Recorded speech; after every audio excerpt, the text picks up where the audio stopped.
Story continued from Thaddeus and Tarquinus playlist.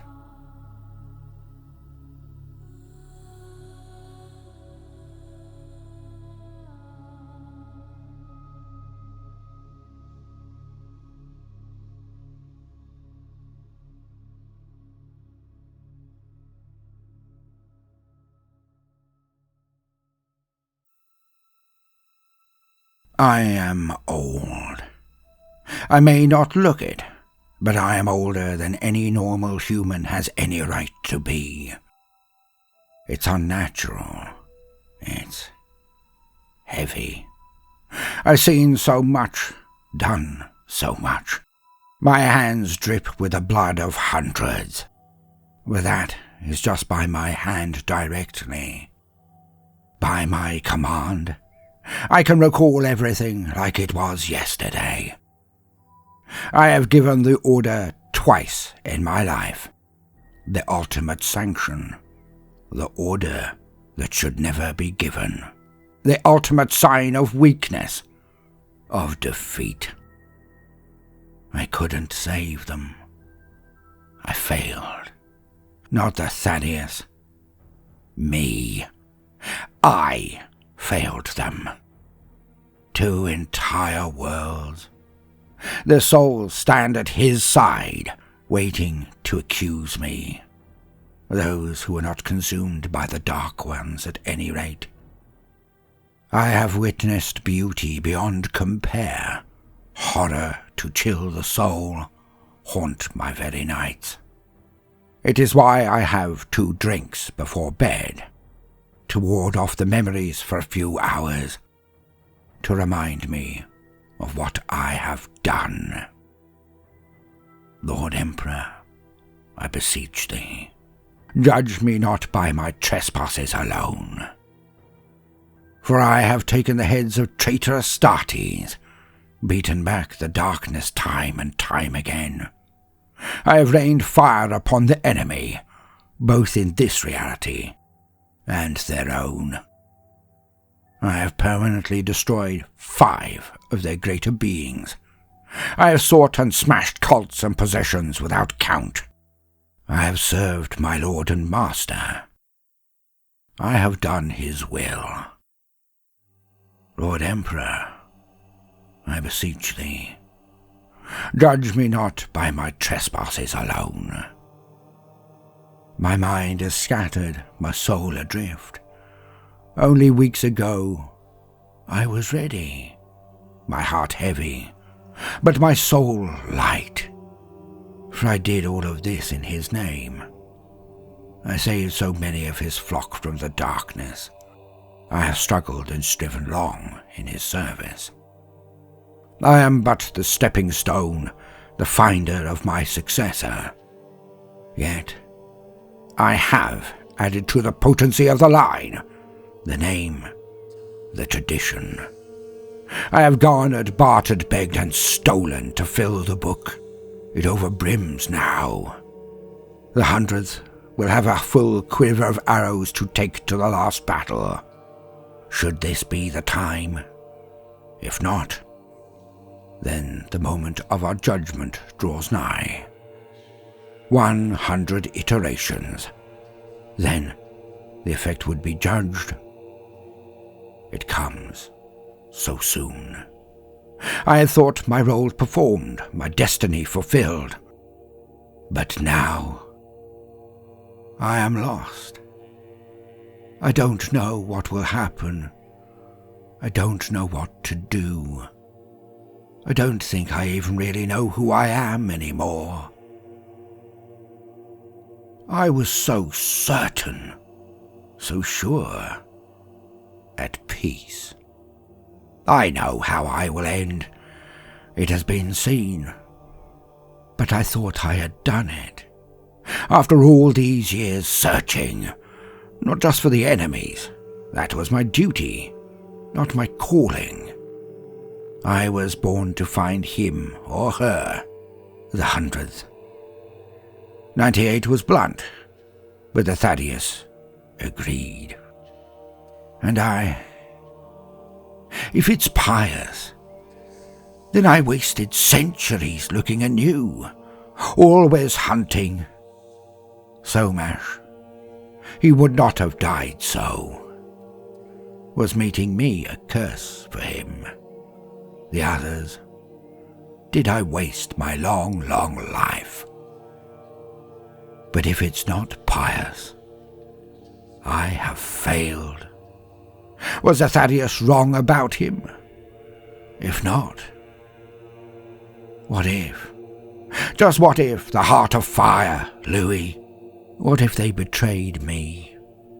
For the Farseer to do so after so long, it can only be me. What if they have Ursula and I snap a slug from my flask. I watch as his shuttle arrives.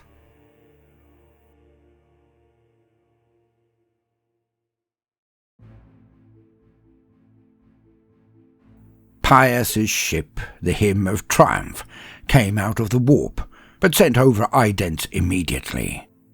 A true escort-class warship, a ship of the line. It's probably no more potent than my own, but it's bigger, because it's not a tradition ship. But it is a worthy vessel. Pius. I don't know who he is. Not really. Not after so long. Oh, it's only been years since we last spoke, but it's been over a century, more, since he was my apprentice. His shuttle doors open, and he walks out. Alone. I must witness all, remember all. I concentrate. He addresses us in seniority, and makes his loyalties plain. But oh, he still has it. Despite all this time, he can still smirk and schmooze with the best of them. He walks to Familia, and they kiss each other on the left then right cheeks. He takes her hands, and they share a private joke. Familia is laughing at this. Not like a girl, but full-throated. He's so much older than her, but has rejuvened recently, it seems. His hairline is back, the wrinkles gone. He moves on and bows low. Uncle Sowlet, he intones, at the base of the bow, then jumps up and makes the Ogrin twitch as he bundles Sowlet into a bear hug. And they both laugh. They agree to catch up later, slapping each other on the shoulders, genuine admiration reciprocated. They discuss much in the flicker of an eye, both altering facial expression swiftly but subtly. I cannot hear this, of course, as they do it telepathically. I am the odd man out here, the only one not a psycho. Then he turns to me. His face becomes calm, respectful. He nods slowly, and I nod back. He moves towards me and then fluidly sidesteps and takes position slightly behind, but to the side of me, facing the other two as I do. The position of the successor. As it should be. He is of my tradition. I am senior. I am the Thaddeus, for the time being. I curtly nod to the others, then we walk to my quarters. He and I in total lockstep, from turn to stride, as I taught him. We are the Thaddeus. We do not speak a word. The balls on him, the brains. Oh, he may have a full combat squad and retinue on that ship. He may not. But nobody came out with him. In any case, to arrive alone, everyone's guard dropped instantly. The smarmy bastard. It's hard to fight the memories. Like everyone, he has a distinct smell, pace, look. And I find myself nudged to the moments we shared. The cult of the dragon's teeth, the banishing of Faravarantil, the preventing of the summoning of Skra Kalichaust, and of course, The first time I ever gave the sanction. The cleansing of Tarquinus. A terrible moment. The one that haunts me most. The light. He just stared at the planet as it was wiped clean. The fires. The light. He never took his eyes off it. But on his face, was there a ghost of her? No, I cannot even think it. His achievements since then have been legendary. Pius has a reputation all of his own, excellent at collaboration, politique at all points. A rising star in the regional conclave, I am told. He's managed to escape the whispering campaigns. He both is and is not one of us. His name, in many ways, has more weight than my own in the greater Ordo Malleus. But to us, we have the traditions. That means just about bugger all. It's useful, but only in rare situations. It's all time haggling instead of hunting. To be a hammer, you've got to hit things. And not a lot of that occurs from behind a desk, or sitting in a very long-winded session of the conclave. It's been tempting to test if greater impact can be achieved by direct control of the Ordo Malleus, but others do that, like Scardia and Morgerson, and only when necessary. We all need to be careful. Our measuring fast approaches. An accusation of attempted hegemony within the Ordo would not end well for the traditions. He strides so purposefully, not boldly or arrogantly, just driven, directed. I taught him well, but was it well enough? Could he pass? Could he be 100? And do I have any choice? But then, am I not just being utterly self-indulgent? The chances of anyone getting out of this shindig alive comes closer to zero with every passing hour. Every slice of knowledge we gain screams to me that we are outnumbered, outgunned, outclassed, and outmatched. Perhaps I should not have summoned Pius. Did I do it to gain a successor, or just to have a familiar face around again? One that won't attempt to piss on my leg whenever my back is turned, or my guard temporarily down. Much as I respect both Vermilia and Saulet, they're not exactly easy to work with. Have I just sentenced one of my last few remaining apprentices to death? Despite it all, I cannot deny. Walk as we do, seeing him again. It's like putting on a favourite pair of shoes you've not worn in years. Yet, he was the best. Until... No, I cannot. Not now. I shut the doors on that line of thinking as we approach my quarters. Time to sit down and chat, and see if the shoes still fit.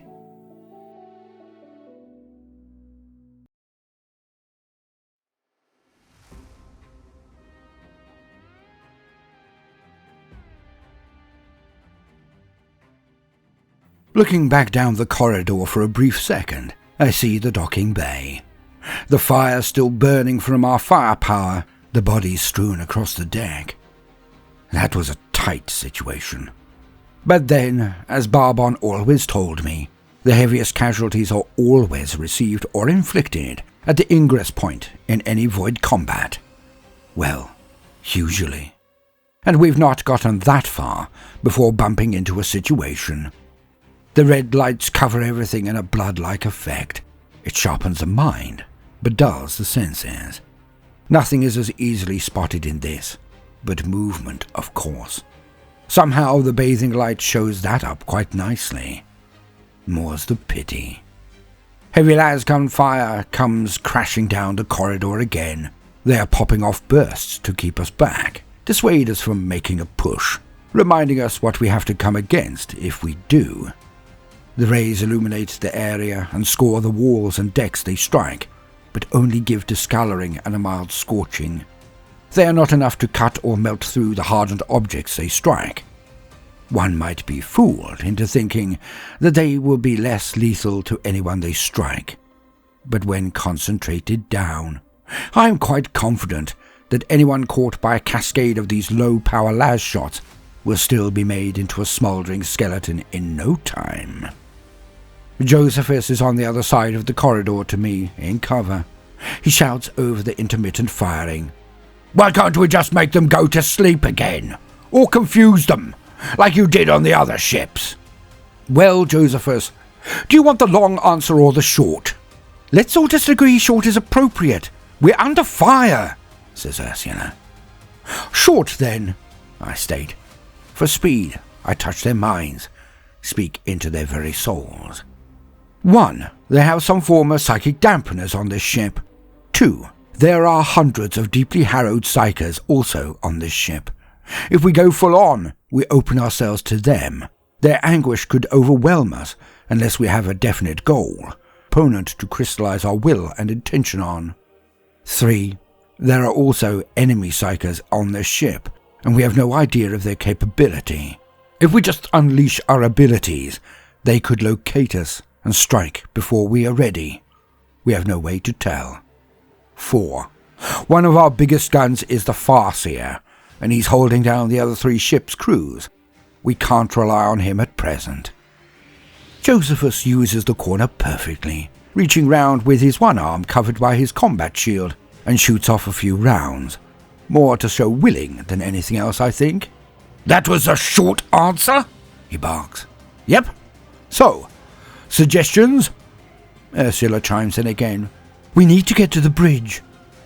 Speaking never linking minds, Ilhavnarian the Solitaire chides me. "I'm bemused how we got to this point. Surely you planned what would happen next, Inquisitor." I slide my head to the side by instinct and raise an eyebrow at him. "Of course I did, but I wanted to make sure you lot didn't have anything better." Josephus and Ursula bark back in unison. "How do we know if you don't tell us your plans?"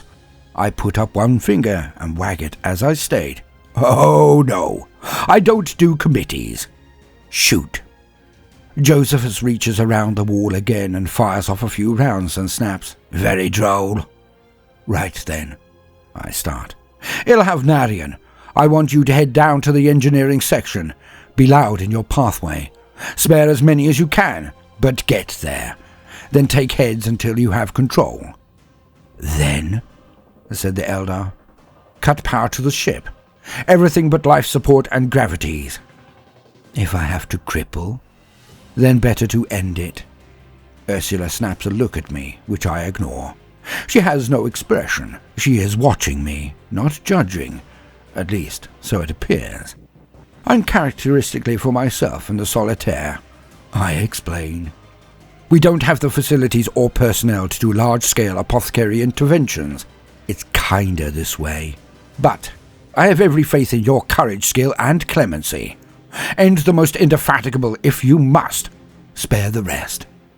Go." Ilhavnarian bounds backwards in a set of cartwheels until he gets to another doorway and slips through it at a run that no human could match. I then address the others. "Ursula, you will lead the breacher squad in after us. Stand behind them, but as we go in, have some in front of you kneel so you can support us. Josephus, you and I are going to barrel down this short corridor and bank left and right on entry to the main hall.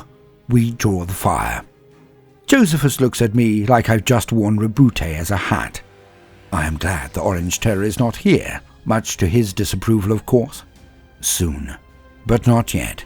And with his absence, I feel the slower thought, the slightly distracted mind, but I make do. I communicate with Josephus again telepathically, as another spray of red light slammed down the corridor. Your shield and my refractor should give us a few seconds. "Not nearly enough," Josephus shouts in my mind. I realize he's not a psyker, but he always looks like he's about to follow through as he attempts to respond telepathically. And the shouting is mandatory. I wonder if his inner dialogue is just set at that level. Deafening. I cannot wait until I am competent enough to turn him down without drowning him out. I respond to them both. That's where Ursula comes in. She will hold up areas of decking as we run, pushing them forward into the weapon's nest directly in front. She can do that simple task with force, but nothing clever. Not yet. Not until we have neutralized the enemy psychers. Josephus mentally shouts again. Why did we bring breachers with us? This is their bread and butter. I have no reticence to fight, but this is madness. They were made for this very action. And I retort. We need to show the men we will fight for them, because after this stunt, they will take point until we approach the bridge. Ursula and I need to harbour our strength for the empowered enemy. Casualties might be high. We do this once to show our valour. For our men to follow, we must lead. We do this. Josephus curtly nods in understanding and agreement. Perhaps I have just won just a tiny little bit more respect from him. Let's hope we all get through this to enjoy the deeper bond, eh? Ursula scowls, of course, but organises the breacher team around her. I bounce up and down a few times, stretching my legs. I land heavily. It's the power armor. I'll be first. Josephus will balk, but my suit is stronger than his shield and carapace. It is holy war plate, the armor of the angels of death. And that is what I shall become. Death. I am his hammer. Plus the refraction field will help. A lot. Or so I hope. It'd be an astonishing arse if I snuffed it in this corridor to a bunch of glorified prison guards. I crush that thought immediately. Reality is what you make of it, some say. Best not tempt ironic fate. So, here we go. I give the sign. Josephus throws 2 smoke grenades to cover the next move. We give it a nose-shatteringly slow count of 3, then move. Ursula sidesteps with 4 breachers in front of her, their shields dipped just low enough for her to see over the top, and we witness her tear multiple decking squares up and force them down the corridor. I waggle my eyebrows at Josephus to confuse him for a split second so I can get the drop and go in first.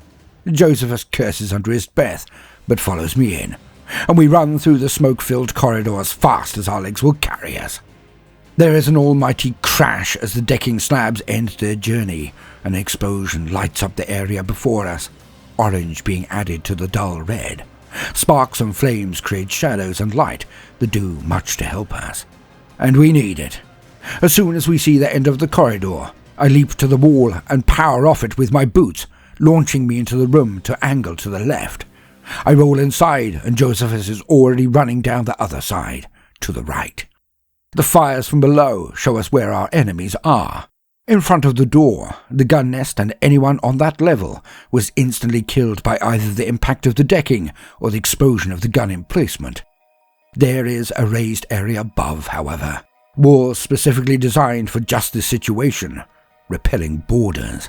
But there are 2 slopes up to this raised area, one at either end of it. So that is where I and Josephus are running. These scum are clearly not well trained, or at the very least, they are not used to fighting people in power armor. The lads bar scoring the wall behind me as they struggle to compromise my enhanced speed. Yet, as the seconds tick through, more of them are hitting my refraction shield, and then my armor. Not many, but some. I see a gout of orange and white over my shoulder. Josephus has let off a stream from his flamer into the air to his side. The light and fire distracts those trying to target him, just long enough. His shield takes the few shots that do manage to get through the distraction.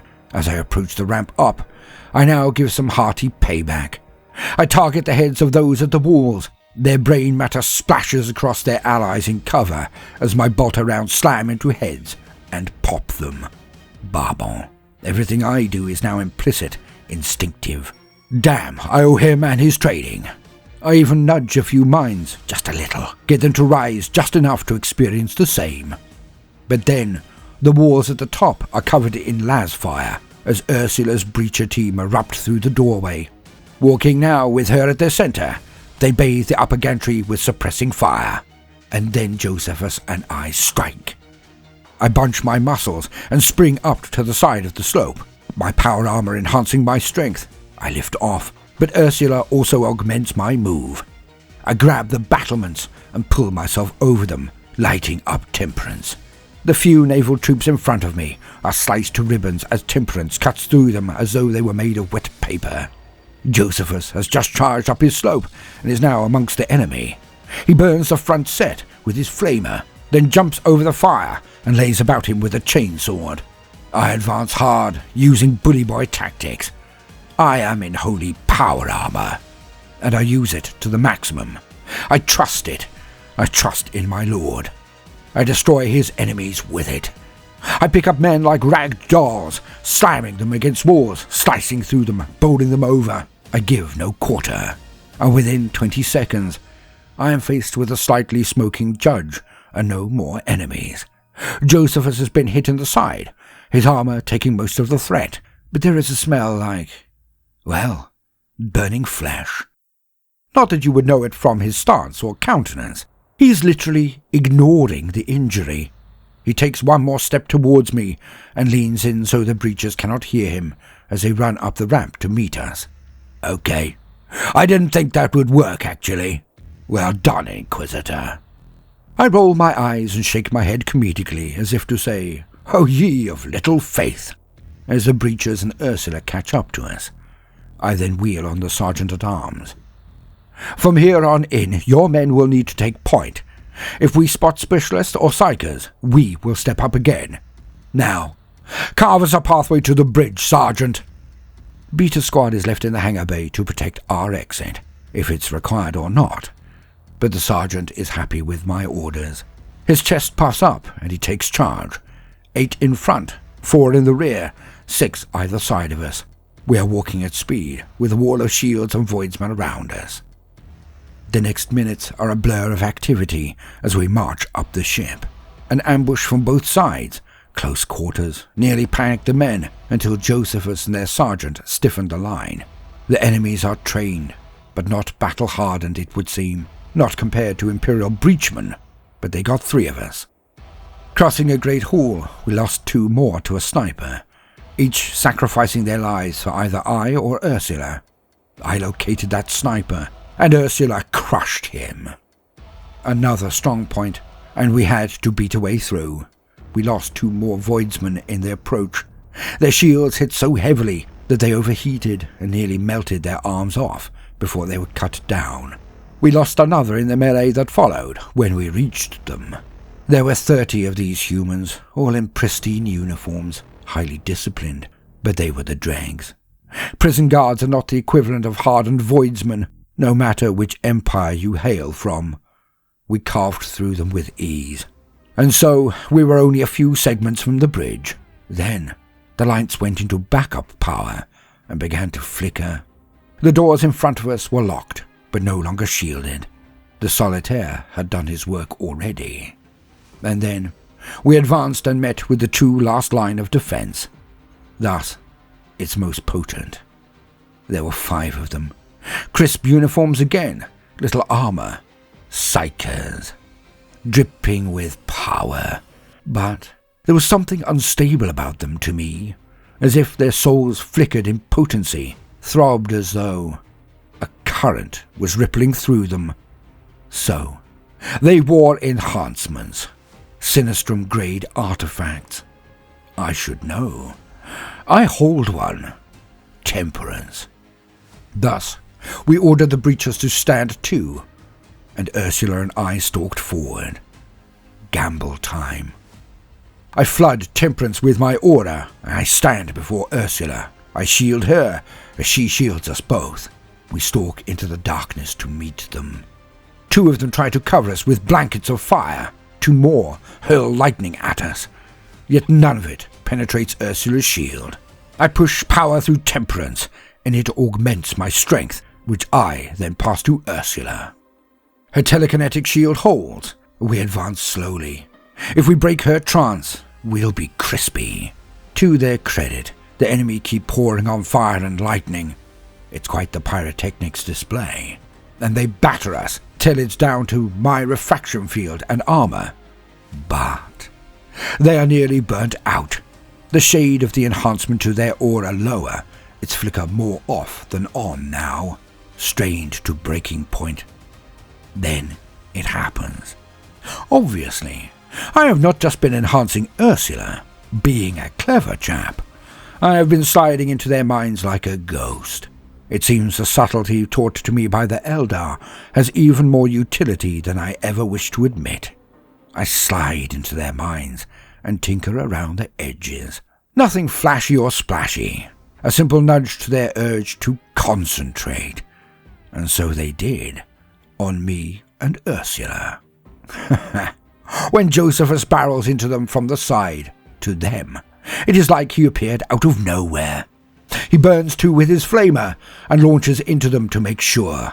The distraction is fleeting seconds, as the rest of the psychers stop firing and reposition, startled by the surprise attack. I launch myself into them and run one through, kicking his body off temperance into the fourth. The fifth psyker, he does not end well. Ursula grabs his feet with a decking and yanks him upwards, pulling his head off. Bloody hell. Far more visceral than her usual simple cracked neck. It's a day of deeper understanding. It shows me her conviction. We are all here to end this event, no matter the cost. The bridge is now before us. With the majority of the ship's power systems brought offline by Ilhavnarian, it is a simple matter for Ursula to pull them open. With the psychers gone, I now take command of every mind in that room. I end it swiftly. I switch them off. Not killing, but they will not awake until I bring them back. We call to the Huntsman of the Soul for a tech priest, and one arrives in short order. More breachers come to suppress, not slaughter, the remaining non-combatants. And it is over. And now we have the tough bit. How to get them out of here. We see no other ships in system. We are days' travel from the world they came from. If they expected no escort more than they already had, which is likely, we should be fine for a day or two. Should be.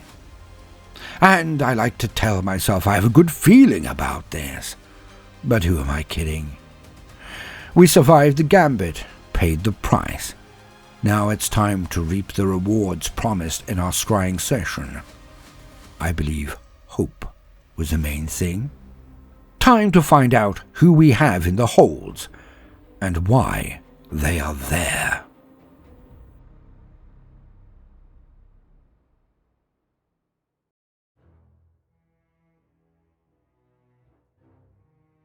I pour us both a hearty dose of Amasec, and we clink cups and down a bit. We sit back, and he starts. Bourbon? Injured badly. He sits forward in genuine shock.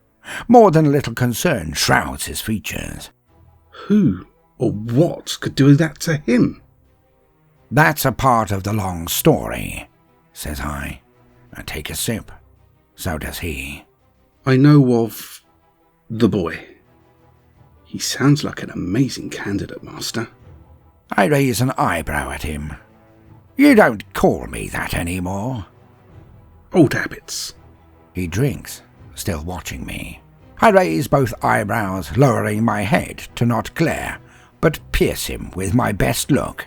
It's a pity I don't have any glasses to peer over to complete the effect. You forget, I was the one who taught you all this.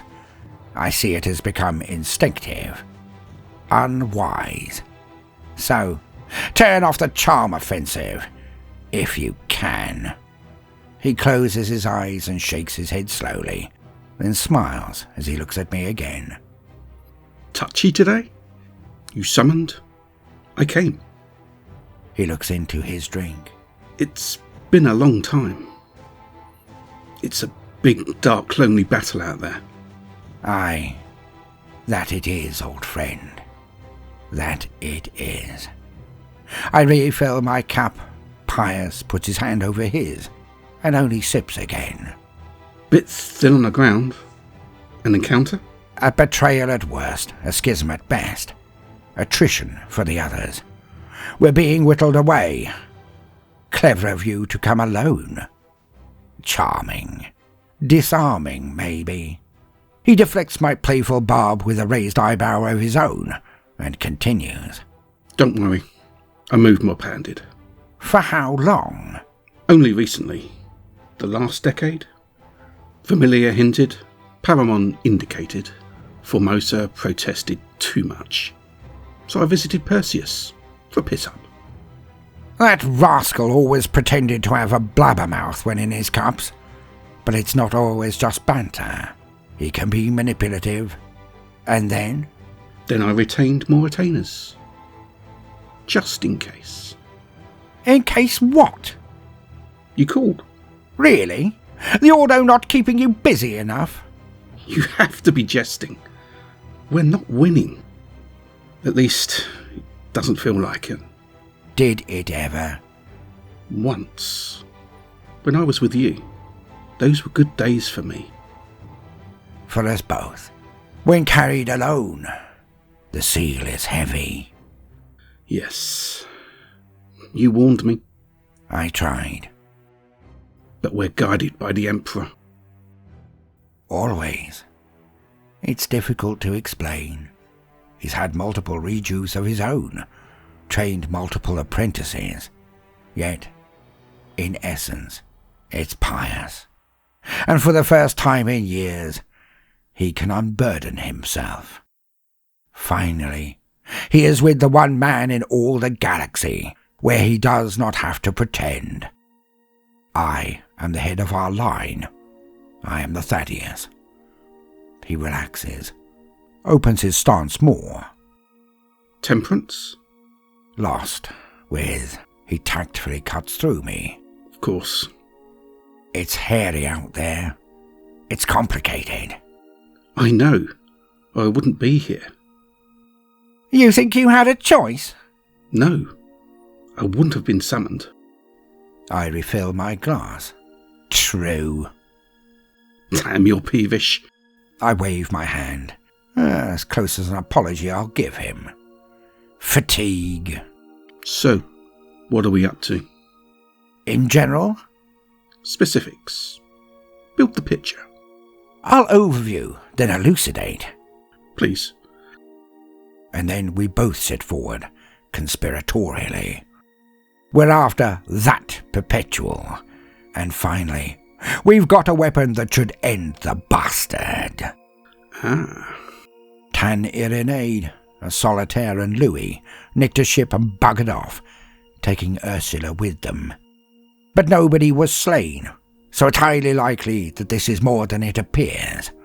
His eyes dart, alert, absorbing everything. Wishful thinking? Possible. Vermilion and Saulat are... suspects. Indeed. And it's all gone south. Screwed the groks? Hilt deep and fish hooking. He nods. Certainty? Well, that's the long story. So, let's get to it. He endures 4 hours of rapid-fire information dump with only minor interruptions for points of clarification. For information. And that's when you came crashing out of the warp. All caught up. I'll formulate questions for a meeting tomorrow. I need to absorb, catalogue and interrogate the nuances. Now, my report. I give him my full attention. I've been dodging forces every jump. Didn't trade blows with anyone, but it was close. There's a lot of mustering, frantic energy. Something is about to kick off here. To be honest, I was shocked when I saw how few you had gathered for this. I will call in the cavalry when we know what's what. Perseus is gathering his fleet. All of it. Good lad. Our quarry, it's him. He's been popping back to the Imperium incrementally, but it now appears he may have spent the majority of his years out here, building his forces. Thaddeus, how bad is it? Judge a man by his friends and his enemies. His friends? Horrors of the highest orders. His enemy? None other than the God Emperor himself.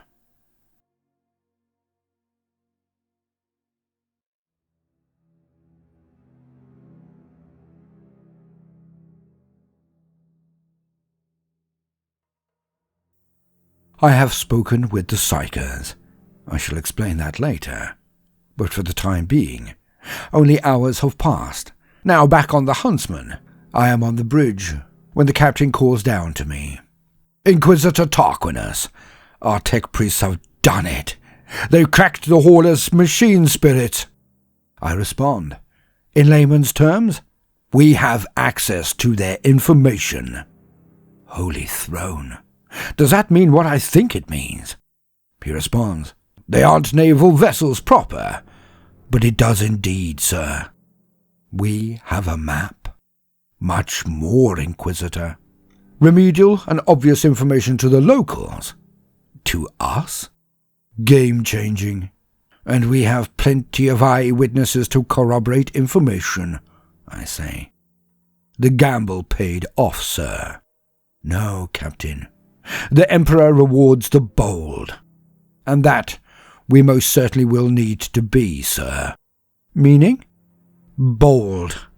Inquisitor, this Omega Empire, it's not a handful of planets. It's an empire of 100 systems. Hundreds of planets, outposts, mining, refinery, naval and dockyard facilities. Ships to match. I can see the crew in the background. You could hear a pin drop at that. I furrow my eyebrows. My jaw clenches. Good, I say. An interesting answer, Inquisitor. It means we don't have to scour rotten worlds and dead asteroid fields to dig him out. He's made himself obvious, collected his forces into the one convenient package. The larger they are, the more working parts involved. The anonymity of crowds, Captain. He nods. He sees what I am doing. We'll be like gnats, he states. Precisely. So let's fly up his skirt and sting him where it'll really hurt. Soon enough, he will come to us, just as we want him to. But I can assure you, Captain, this won't be until we have met up with the rest of our flotilla. The deck crew are now winking at each other instead of shuddering. My job done, I leave almost nonchalantly with a laugh on my lips. I hum as I wander back to my cabin, and when the doors close, I breathe out deeply. I slowly do that which I wanted to on the bridge. Standing in my power armor, I freely pee myself. Despite the hour, I have a sinking feeling I'll not drop off easily. But I dare not see Ursula tonight. She'd see it in my eyes. Thaddeus has no idea what we're up against. We are truly buggered. The next morn, I meet with my master of the mystic, the Farseer. I must know. I feel I have earned it, and by right, I now require you to tell me. He stalks, does not face me. Such a bold claim must be substantiated. Only then will I hear your question. I nod and respond. I accept the gauntlet. 1. I am to be the next Thaddeus. I am the highest-ranking Inquisitor in this demi-prong of the crusade. Thus, I am Commander-in-Chief. The Farseer stalks still, like a gyrinx preparing to pounce or flee. He sings the song of caution with his every gesture. I see this so clearly. The very cat now walks past me, pushing against my boot as it does so. Rubute sits between the Farseer and I, watching him. I continue. Ilhavnarian wishes to strike a blow before he goes. He thinks this is where he will sell his soul at the highest cost, for it is already forfeit. Do not presume to know the ways of the dancers. He has a chance, a slim one. Perhaps he has shown me more than thee, I respond, but then move on swiftly. Josephus wishes to defend his emperor, his people. He also believes this is his calling. Ursula, we both know all of the myriad reasons she is here. He shoots over his shoulder. And perhaps it is time to admit that you were being possessed when she gave her true reasons. Something you should both discuss in a brightly lit public but secure space, I would add. I note the statement, but do not let him deflect me. You know what I am getting at.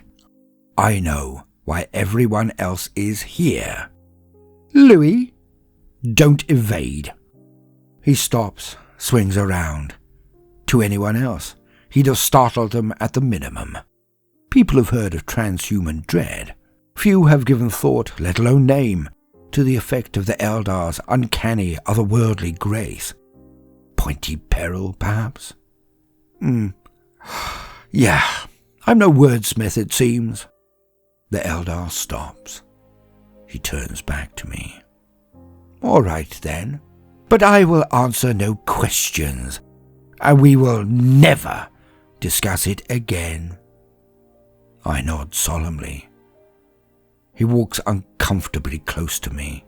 The enemy attacked my craft world anew, and slew scores of my people, my very clan. His servants killed many times that in hundreds. The first Thaddeus saved us that day. He banished so many, destroyed their greatest, even a prince. He was a sight to see, his retinue unmatched, even until this day. The only human I have ever considered a threat to me. We battled the enemy together that day. Eventually, the foe fled. I had the entire council and witch order with me, but the Thaddeus is what tipped the balance. I owe him a debt I can never repay, but also his line. I have met many of you. I pay it on behalf of my entire craft world. But there is a personal issue beyond even that. He leans forward and whispers in my ear. The enemy took everything from me. On that day, he slew my sons and destroyed their mother. He turns and glides from the room.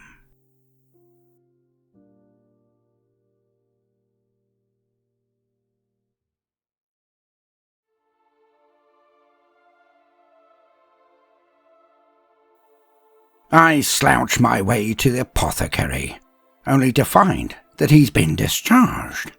It seems Antara helped escort him back to his quarters, just in case, mind you. I have to admit, I don't like the apothecary. This is much better. I amble to Barbon's room and press the chime. I wait a bit, then the door swings open across the hatch, and out steps Antara. She smiles, obviously ready to get out of there. She's probably been asked to polish the armour or something. She seems so flushed from the exercise. Her nose wrinkles at me, and then she steps back and away, waving as she goes. I step inside to the reassuring sight of Barbon in his own bed. Yet, what's this? The sheets are crumpled far wider than his frame. There's an indent in the bed next to him. Eh? What? Really? How on earth does that work? When did it start? What? In all the time I've known him, he's never... This is weird. Nope. This goes in the nope bucket. I open up. So, back with us again? Says I, genuinely beaming. Soon. Very. You should know. I sit in the chair at his desk. I ignore the miniatures he has carved. Barbon, how much do you know? Everything. Santara filled me in. Well, that's handy. So, he came alone? Baldermort is referring to Pius, of course. Aye, the drama queen. Good to see him, eh? Oh, put out he didn't come visit.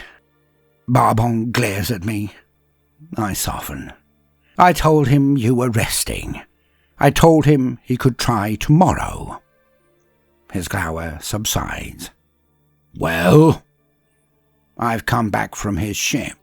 And? I take up my flask, nick a slug. He's everything I thought he would be, and so much more. But were you wrong about him? I take another swig. No. The Thaddeus, I fear, was correct. Uh-huh. Baldermort reaches out and points to my flask. I don't even question it. First time for everything, I guess. I think of Santara again and shake my head slightly. I pass him the flask. He then brings it not to his lips, but across his chest. His other hand comes up, and he pinches the tip of it. The metal squeals slightly as he uses his preternatural strength to crush the flask opening closed. He then flicks the flask back to me. I catch it in both hands, jaw dropped. You're drunk. No more, Thaddeus. Not here. Not when whoever is plying you with drink offers. Not Sowlet, not Vermilia, not Pius. You dishonor yourself. You dishonor me. You dishonor his memory. My jaw closes sharply. I boggart him, and he's right. I'm pissed. I hadn't even thought about it. But since, well, I now mentally count the amount of times I've refilled my flask. Oh, Holy Throne. Talking with the Inquisitors, Pius, before my realization. He's right. I'm an old soak. I lower my eyes. I'm sorry, Baldermort. We never finished the period. Just like Somash. I warned you. I know. I'll do better, old friend. I'll do better. You had better do. Now, tell me the rest. What do you mean? I know that look. I know you, old man. Share the load. Now. But I do. I explain. Everything. What we discovered. The Xenos. Pius's report. Then finally, my realization. And I can only smile as he looks back at my flask, as if ready to snatch it off me and unstop it. He could. He once admitted the Amasic does nothing for him. But by association, he likes the taste of it, if it's close to Fenrisian ale. The only time he's been hammered. Now that was a good night. I was nearly killed more times than I can count. But what does one expect when out on the piss with the sons of the Ras? I'm projecting, of course. I want another drink. But at least now I know. Yes, time to go cold grox on that one. And it starts right now.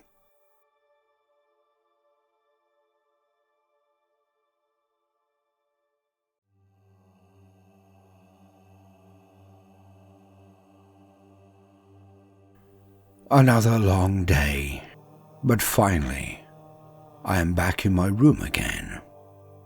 I begin my trance. I dissect everything I have seen, everything I have heard, everything I have witnessed, experienced, in the last quite a while actually. And finally, I come to my conclusion. I know why I am here. It is clear to me now. He could have passed the torch and gone alone. Thaddeus could have raised me up, to then follow. He did not. Thaddeus brought me out here before I became the wisdom. He wishes me unshackled, or the Emperor did. I must be bold. I go into myself. I look for each door of my mind, check the truths inside. My memories, my thoughts, my secrets. I check my mind entirely for the first time since I returned from that place. Even those I fear to open, I look inside. Even then, I am who I believe I am. I am Tarquinus.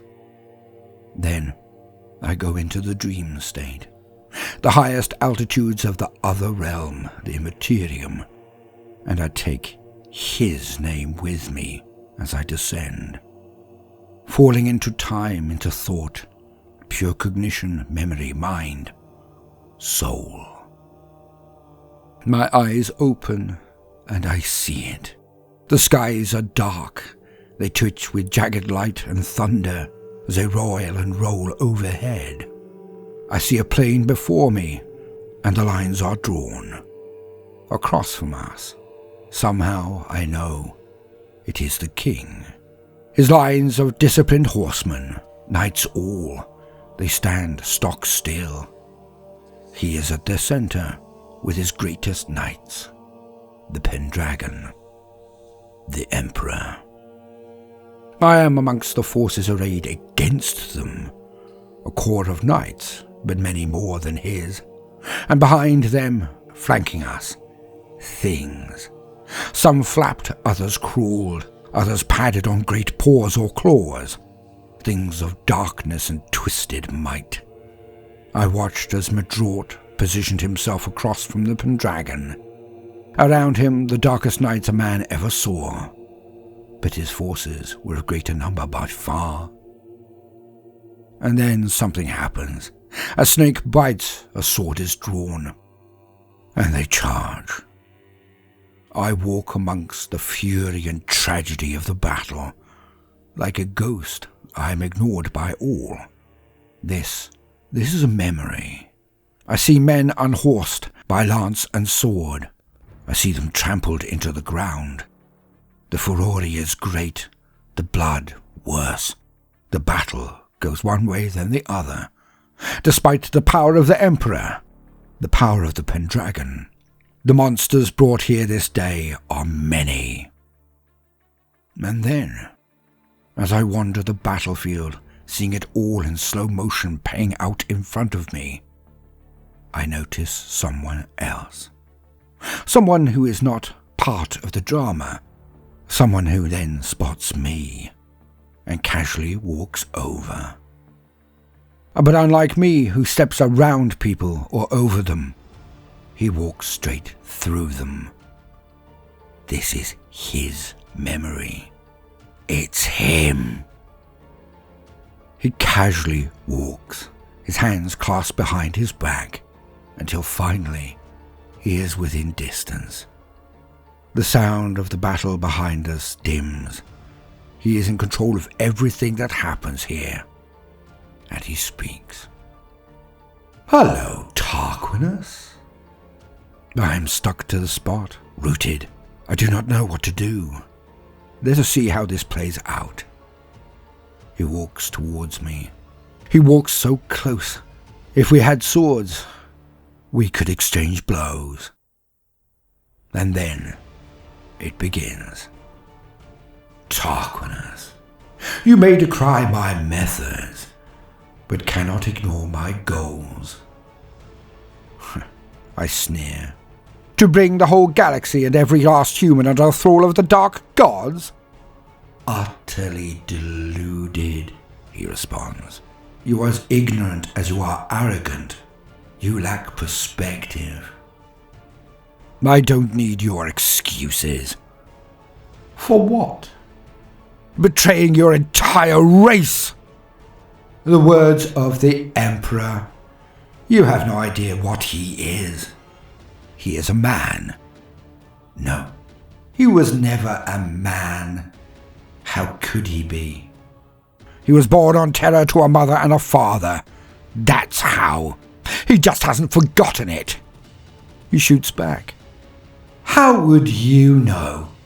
What is the genesis of your knowledge? The man himself, his words, his deeds. He is the master of mankind. He is our protector. Really? You believe it because he told you to believe it? That's your logic. I've seen the scum you move with, the horror you unleash. Your words mean nothing. Your deeds are so vile. Oh, but Tarquinus, they do. My acts are indeed vile, wretched, but they are not out of whimsy or self-service. The worshipper of the dark gods pretends humility, a means to an end, an alliance of cause. No man can master the lords of chaos. None. Many have tried. All have failed. He smirks. But, like your emperor, I am no man. And they are not dark gods. They are just forces. I have witnessed their effect, their corruption. They debase all they touch. He nods. Again, another smile. They are the reflection of the inhabitants of this galaxy. They are its defenders as much as we. We? All sentient life. All gifted with a soul. No, I reject this. I have seen courage and beauty in this universe.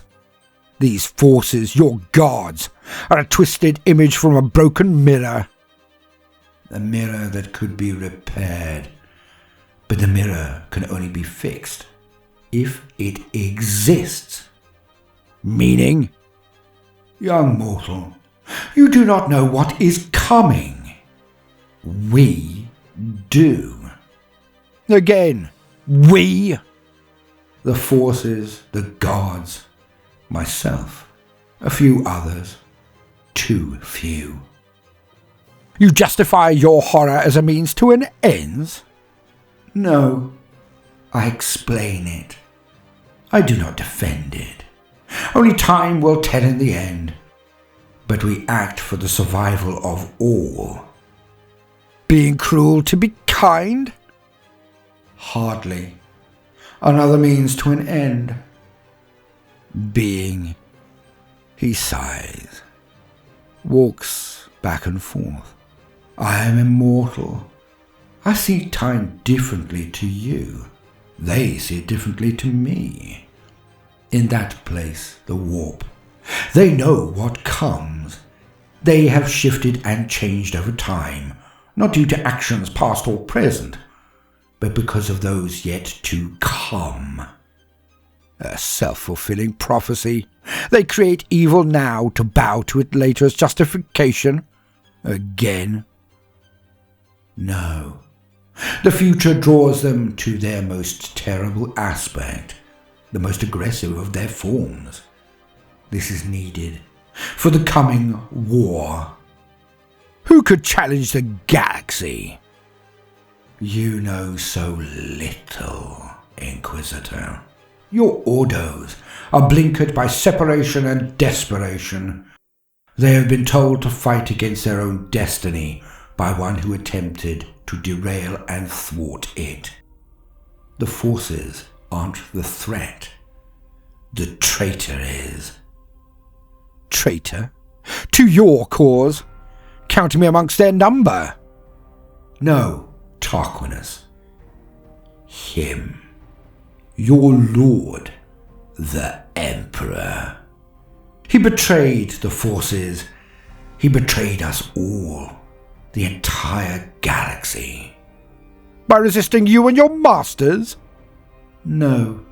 By becoming the stalking horse of our collective foes. The Annihilators. Your Ordos, Tarquinus, are designed to compartmentalize your knowledge, to weaponize your ignorance. You fight, but you don't know why. Because of the suffering and degradation you cause everywhere you go. No.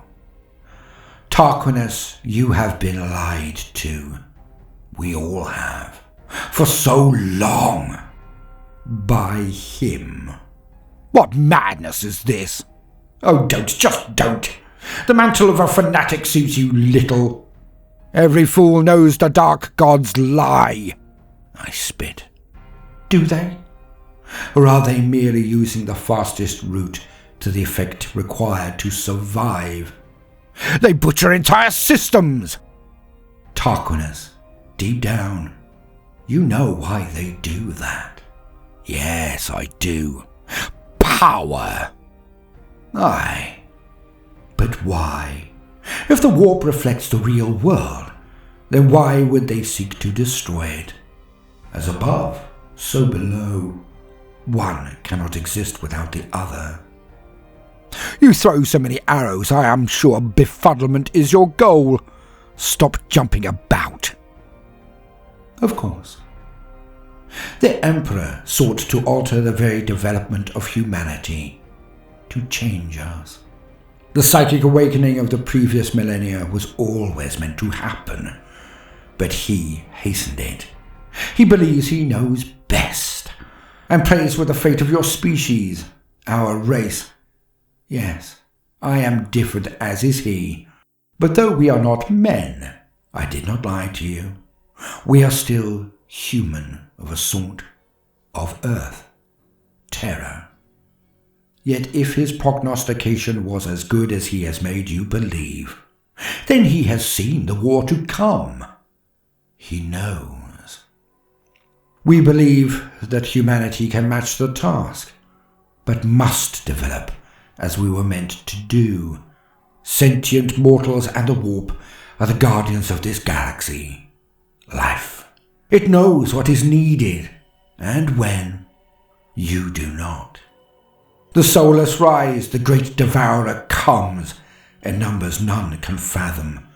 If you were Ordo Xenos, you would begin to grasp the scale of the threat to all life in the galaxy. The Maw will consume all. The soulless have the strength of old. They are death. Would sweet sister Nurgle, healer and tender of trees, or wise Zinch the learned, Khorne, father of courage, or Slanesh, patron of poets, would they help? Would they be of use against the enemies the galaxy faces? What is fecundity before the eternal Maw? What is wisdom before a tide of extermination? What is honor before the insane dead? What is poetry before the fires of war? A lament that will die with its last lamenter. The galaxy has tried to fight them alone, but fail every day. The warp-born have assailed them to no avail. Alone, we are being consumed. Only together can we stand against the enmities of life. We must do this. Merge. To defend our home, our very lives. I blurt out, to what end? Better to be consumed or slain than live in eternal hell.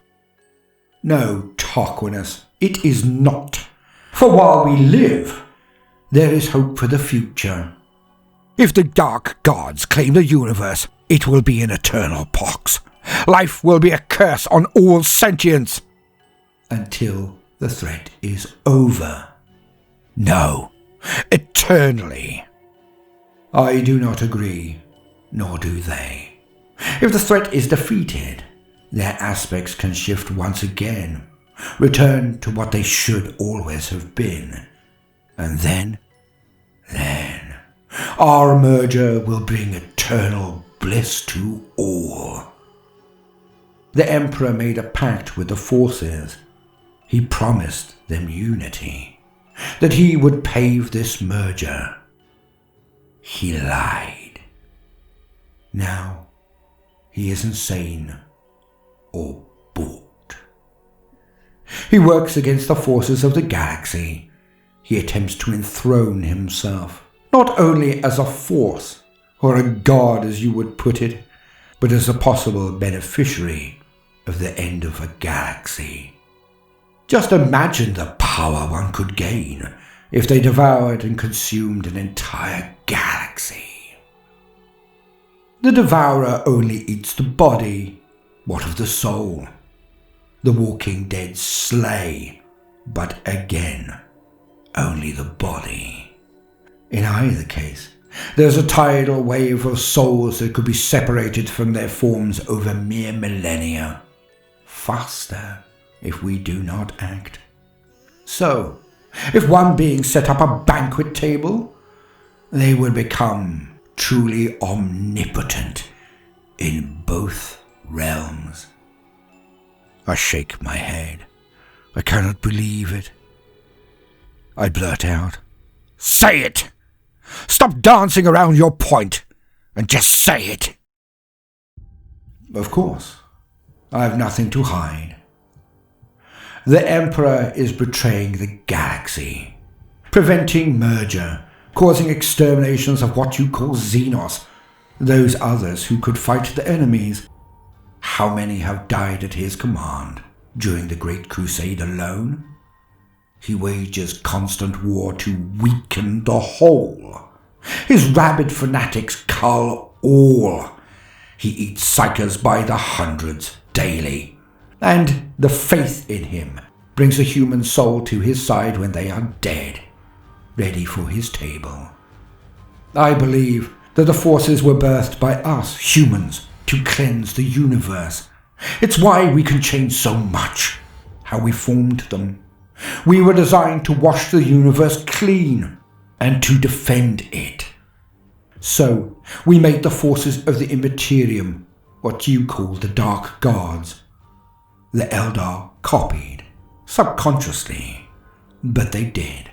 Their empire was not as important as the Gestalt being they birthed, to do battle with rising enemies. Tarquinus, listen to me now. The being you think of as the Emperor, he tried to pervert the course of human development. He even conspired to hide us in the webway, or perhaps get the humans to kill off the last of the Eldar. He annihilated the Eldar as much as he could. He crushed the Orcs, our galaxy's natural foot soldiers. He weakens the galaxy hour by hour, month by month, century by century. And he does all of this so the Devourer or the Soulless can wipe it clean. Your Emperor is sacrificing the entire galaxy for his own apotheosis. Tarquinus, you cannot beat my forces. You cannot beat me. If you join me, I will spare your friends.